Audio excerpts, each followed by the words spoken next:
Everybody, welcome to unique study centre. आज हम क्या देखने वाले हैं? आज टाइप्स ऑफ केमिकल। अभी हमने चेंज देखा, फिर उसके बाद केमिकल रिएक्शन देखा, फिर केमिकल इक्वेशन। अब देखते हैं केमिकल रिएक्शन होते कितने तरह के हैं। तो यहाँ पे फर्स्ट जो हमारा है कॉम्बिनेशन, संयोजन अभिक्रिया, फिर उसके बाद डिकम्पोजिशन, वियोजन अभिक्रिया। अब एक एक अभी इनके बारे में हम देखते हैं फिर क्या होता है। फिर डिस्प्लेसमेंट रिएक्शन आता है और डबल डिस्प्लेसमेंट, फिर उसके बाद रेडॉक्स रिएक्शन आता है। इन्हीं पांचों के बारे में हमको पढ़ना है। तो कॉम्बिनेशन क्या होता है? कॉम्बिनेशन में जब भी कोई दो या दो से ज्यादा रिएक्टेंट जो हमारे अभिकारक होंगे, जब वो कंबाइन होकर के एक सिंगल प्रोडक्ट, कोई एकल उत्पाद बनाएंगे, उसको हम कॉम्बिनेशन बोलते हैं। संयोजन का मतलब क्या होता है? संयोजन का मतलब होता है जुड़ जाना। अब जुड़ने से मतलब है कि कई सारी चीजें होंगी और वो जुड़ करके एक बना लेंगी, इसी को हम संयोजन अभिक्रिया बोलेंगे, या कंबाइन होने को। फिर ये इसी को हम बोल देंगे कॉम्बिनेशन रिएक्शन। फिर उसके बाद आएगा डिकम्पोजिशन। अब डिकम्पोजिशन का मतलब क्या होता है? टूट जाना, वियोजित होना। तो जब कोई एक सिंगल चीज होगा इस तरह से, और जब ये अभिक्रिया के बाद टूट करके दो या दो से ज्यादा में बन जाएगा, तो इसको हम डिकम्पोजिशन रिएक्शन या फिर वियोजन अभिक्रिया बोलेंगे। फिर उसके बाद आता है डिस्प्लेसमेंट रिएक्शन या विस्थापन अभिक्रिया। अब इस अभिक्रिया में क्या होता है? कोई एक सॉल्ट होगा, उस सॉल्ट से कोई एक उस सॉल्ट का जो भी एलिमेंट होगा उससे ज्यादा एक्टिव कोई एक नया मेटल आएगा, जो उस पुराने वाले मेटल को, जो कि उससे कम रिएक्टिव है, उसको डिस्प्लेस्ड कर देगा। इसको हम विस्थापन अभिक्रिया बोलते हैं। उसके बाद फिर डबल डिस्प्लेसमेंट, तो इसमें एक स्टेप बढ़ जाता है, क्योंकि दोनों विस्थापन ही है। इसको हम विस्थापन बोलते हैं और इसको द्विविस्थापन बोलते हैं। तो द्विविस्थापन में क्या होगा? जो हमारे दो रिएक्टेंट होंगे, जो दो अभिकारक होंगे, उनके आयन आपस में एक्सचेंज हो जाएंगे। मतलब इस वाले पहला जो हमारा सब्सटेंस है, इसका आयन इसके आयन के साथ, और इस दूसरे वाले का आयन पहले वाले के आयन के साथ आपस में एक्सचेंज हो जाएगा। इसको हम डबल डिस्प्लेसमेंट या द्विविस्थापन अभिक्रिया कहते हैं। फिर उसके बाद आएगा रेडॉक्स रिएक्शन। तो रेडॉक्स पढ़ने के लिए हमको दो रिएक्शन पहले पढ़ने होंगे, ऑक्सीडेशन और रिडक्शन, जिसको हम आक्सीकरण और अपचयन बोलते हैं। तो ये आक्सीकरण 3 पॉइंट अगर हम याद कर लेते हैं, ऑक्सीकरण और रिडक्शन, यहाँ पे हमारा कंप्लीट हो जाएगा। अब हम अपना पहला रिएक्शन देखते हैं, पहले टाइप का कॉम्बिनेशन रिएक्शन।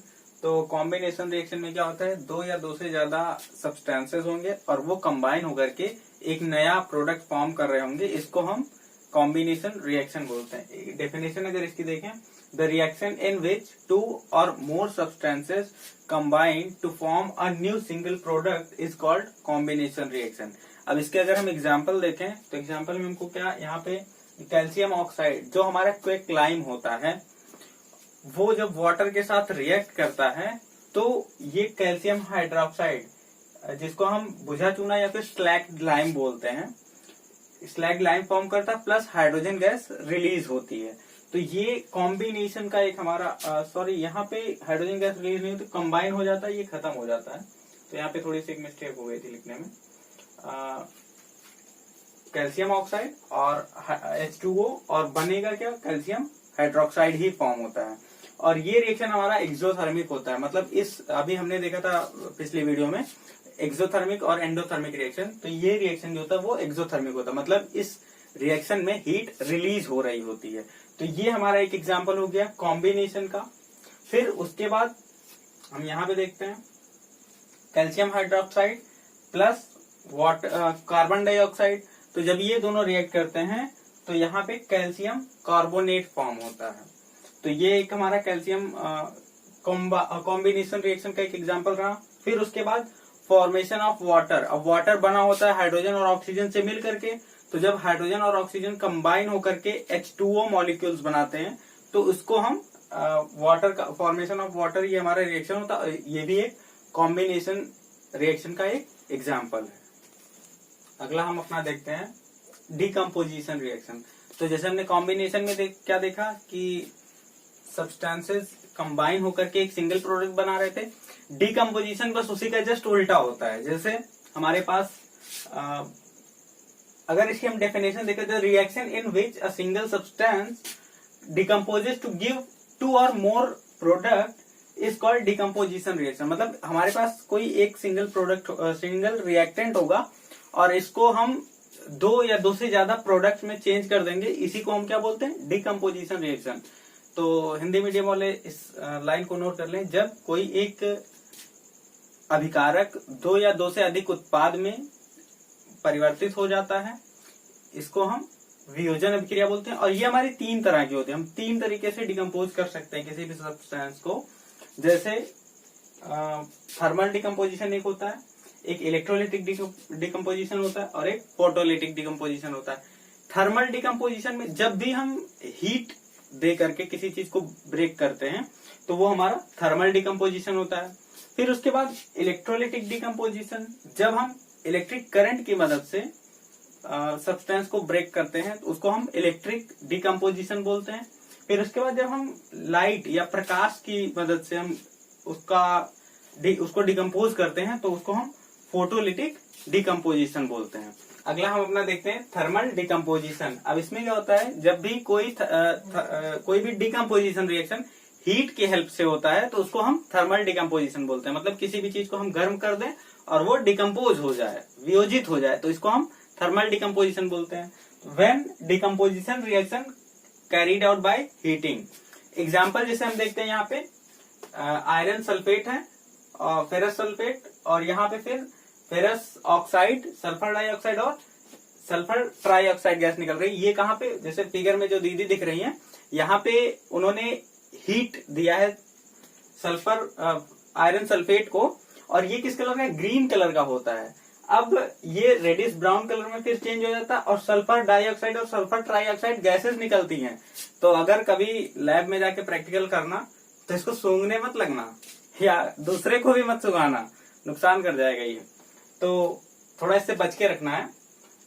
और ये रेडिश ब्राउन कलर का हो जाता है, मतलब फेरस सल्फेट तो ग्रीन कलर का होता है और हीट देने के बाद फिर वो रेडिश ब्राउन कलर में चेंज हो जाता है। जैसे जो जंग होती है ना हमारी, वो आयरन ऑक्साइड ही होता है, तो वही होता है फेरस ऑक्साइड। तो ये एक हमारा डिकम्पोजिशन का एग्जाम्पल हुआ। अगला एक एग्जाम्पल हम और देखते हैं, कैल्शियम कार्बोनेट।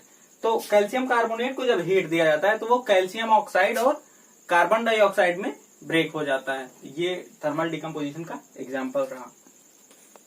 अगला हम अपना देखते हैं इलेक्ट्रोलिटिक डिकम्पोजिशन, या जिसको हम विद्युतीय वियोजन बोलते हैं। हमने तीन तरह का देखा, पहला कौन सा, थर्मल डिकम्पोजिशन, फिर उसके बाद इलेक्ट्रोलिटिक डिकम्पोजिशन, और इसके बाद हम क्या पढ़ने वाले हैं, फोटोलिटिक डिकम्पोजिशन। तो अब की बार कौन सा है, इलेक्ट्रोलिटिक डिकम्पोजिशन। तो जब इलेक्ट्रिक करंट की हेल्प से हम किसी चीज को ब्रेक कर देते हैं तो इसको हम इलेक्ट्रोलिटिक डिकम्पोजिशन बोलते हैं। जैसे यहाँ पे हमारा क्या, when decomposition reaction carried out by electric current. अब इसे यहाँ पे फिगर में हमको क्या दिख रहा है, एक मग है और उसमें दो टेस्ट ट्यूब रखे गए हैं। उन टेस्ट ट्यूब में को जब बैटरी से जोड़ा गया, अब यहाँ पे मग में जो पानी भरा है उसमें सल्फ्यूरिक एसिड की कुछ डाइल्यूट सल्फ्यूरिक एसिड की कुछ ड्रॉपलेट्स डाली गई हैं, और जो टेस्ट ट्यूब दिख रहा है उसमें बस पानी भरे हैं और बैटरी से उनको कनेक्ट कर दिया गया है। तो जो कैथोड है, कैथोड पे हमको हाइड्रोजन मिल रहा है जो राइट साइड में दिख रहा है, और जो एनोड है, एनोड पे हमको ऑक्सीजन मिल रहा है जो लेफ्ट साइड में है।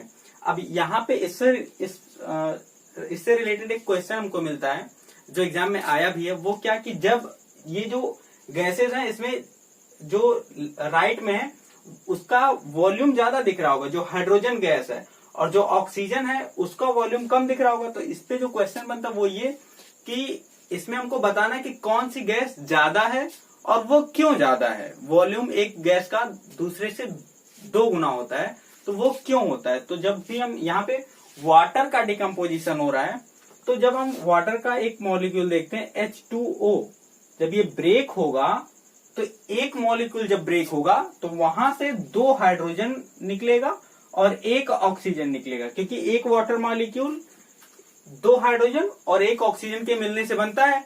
तो जब ये टूटेगा तो उस ऑक्सीजन का 2 गुना हाइड्रोजन निकलेगा, इसलिए ऑक्सीजन हाइड्रोजन जो होगा वो ऑक्सीजन से हमेशा 2 गुना होगा। ये पूरा फिगर है। तो अभी ये चीज हमको याद रखना है कि कैथोड पे हमको ऑक्सीजन मिल रहा है और एनोड पे हमको ऑक्सीजन मिल रहा है और कैथोड पे हाइड्रोजन मिल रहा है। फोटोलिटिक डिकम्पोजिशन, जिसको हम प्रकाशिक वियोजन भी बोलते हैं। तो जब डिकम्पोजिशन प्रकाश की हेल्प से होगा, इसको हम फोटोलिटिक डिकम्पोजिशन बोलेंगे। When decomposition reaction is carried out by light, तो इसको हम फोटोलिटिक डिकम्पोजिशन बोलते हैं। अब जैसे फिगर में हमको दिख रहा है, वो जो कटोरे में रखा गया प्लेट में, चाइना डिश है, उसमें सिल्वर क्लोराइड रखा गया है, और सिल्वर क्लोराइड को जब हम धूप में रख देते हैं तो ये अपना रंग बदल देता है। वाह क्या बात, मतलब रंग बदल दे रहा है, लोग बदल जाते हैं तो कोई सब्सटेंस है सिल्वर क्लोराइड। अब ये व्हाइट कलर से ग्रे कलर का हो जाता है, तो फोटोग्राफी में यूज होता है। जो पहले फोटोग्राफी होती थी, जो नेगेटिव बनता था, तो वहां पे ये यूज होता था। अभी तो फिलहाल चिप आ गया। तो यहाँ पे हम क्या देखते हैं, सिल्वर क्लोराइड जो कि व्हाइट कलर से चेंज हो जाता है ग्रे कलर में। तो ये भी हमारा एक डिकम्पोजिशन रिएक्शन रहा। कौन सा? Photolytic decomposition. वीडियो पसंद आया हो तो उसे लाइक कीजिए, दोस्तों के साथ शेयर करिए, और अगर कहीं आपको कोई डाउट होता है तो आप उसको कमेंट करिए। अपने यहाँ तक वीडियो देखा तो उसके लिए थैंक यू।